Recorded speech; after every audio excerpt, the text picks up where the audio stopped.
ആ ശരി വെക്കട്ടെ. കേട്ടോ ചേച്ചിമേ, എന്താ? അച്ഛൻ ഇങ്ങോട്ട് വരുന്നുണ്ടെന്ന്. ആണോ? ആ പതിവ് പോലെ പോലീസ് സ്വഭാവം ഒന്നും എടുക്കരുതെന്ന് ഞാൻ പറഞ്ഞിട്ടുണ്ട്. അതെന്തായാലും നന്നായി മോളെ.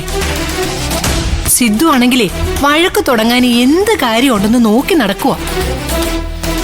അവനെ ദേഷ്യം പിടിപ്പിക്കാതിരുന്നാ മതി. തഞ്ചത്തിൽ നിന്ന് എങ്ങനെങ്കിലും സിദ്ധുവിനെ കയ്യിലൊന്നെടുക്കാനേ അച്ഛനോട് പറ.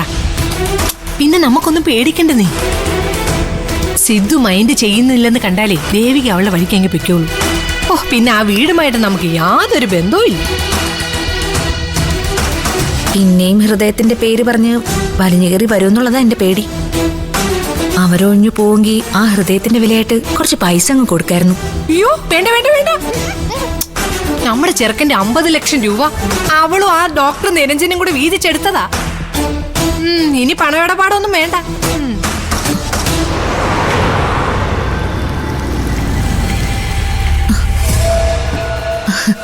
അച്ഛൻ വന്നെന്ന് തോന്നുന്നു.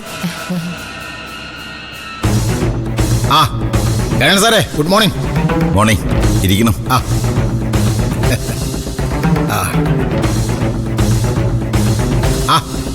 ആളിനെ പുറത്തോട്ടൊന്നും ഇറങ്ങിയില്ല. പുറത്തു പോയാൽ ഞാൻ ഇവിടെ എങ്ങനെ ഇരിക്കത്തില്ലല്ലോ നടേശൻ സാറേ.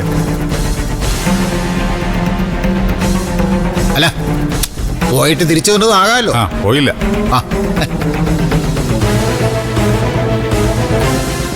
അല്ല, മരുമോൻ എന്താ ഒന്നും മിണ്ടാതിരിക്കുന്നേ?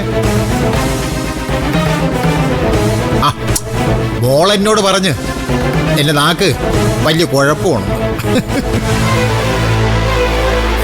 അതെന്താണെന്ന് വെച്ചാല്, ഒന്നാമത് പോലീസ് ഉദ്യോഗം, നാട്ടുകാരുടെ മേക്കിട്ട് കയറ്റാണല്ലോ പണി. ഇപ്പോഴും അതൊക്കെ തന്നെയാണല്ലോ.